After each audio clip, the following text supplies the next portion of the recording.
మనం లా పూర్తయిపోయిన తర్వాత లా ఎగ్జామ్స్ అయిపోయిన తర్వాతన 2 ఏళ్ళు ప్రాక్టీస్ చేసి ఆ తర్వాతన ఎవరైనా లాయర్ దగ్గర అది అంటే ఈ 2 ఏళ్ళు మనం లాయర్‌గా ప్రాక్టీస్ చేసి ఎవరైనా సీనియర్ లాయర్ దగ్గర సబార్డినేట్‌గా చేయాలి.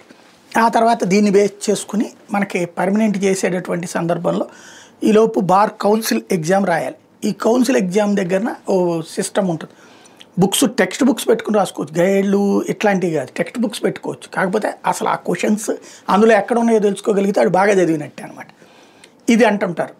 ఇప్పుడు ఎట్లుందో తెలియదు. ఇదివరకు విన్నటువంటిది. అయితే ఇప్పుడు వచ్చేటప్పటికి మామూలుగా పిల్లలకి ఏమైపోయింది టెక్స్ట్ బుక్లు అసలు ఇప్పుడు నేను ఇంటర్మీడియట్ మా అన్ని 10th క్లాస్ దాకా గవర్నమెంట్ స్కూల్సే, ఆ తర్వాత ఇంటర్మీడియట్ డిగ్రీలు కూడా గవర్నమెంట్. నేను టెక్స్ట్ బుక్లే కొనేవాడిని ప్రతిదీ కూడా. అదేది గైడ్లు ఉండే అప్పుడు.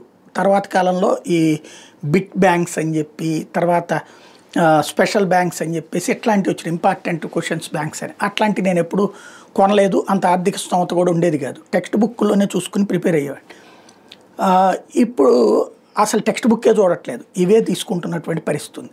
సిబిఎస్ఈ వాళ్ళు వచ్చే ఏడాది కానీ ఆ పై ఏడాది కానీ పరీక్షలకి టెక్స్ట్ బుక్ని ఎలవ్ చేస్తే ఎట్లా ఉంటుంది అన్న దాని మీద ప్రస్తుతం సమీక్షిస్తున్నారు. టెక్స్ట్ బుక్ని వరకు ఎలవ్ చేసి పరీక్ష రాయమని చెప్పేటట్టు. అంటే అప్పుడు టెక్స్ట్ బుక్ని ఖచ్చితంగా ఫాలో అవుతారు. ఇప్పుడు ఏమవుతుంది, ఇంపార్టెంట్ వరకు చదివేసి వదిలేస్తున్నటువంటి రోజుల్లో ఆ తరహా చేస్తే ఎట్లా ఉంటుంది అన్న దాని మీద అడుగులు వేస్తున్నారు.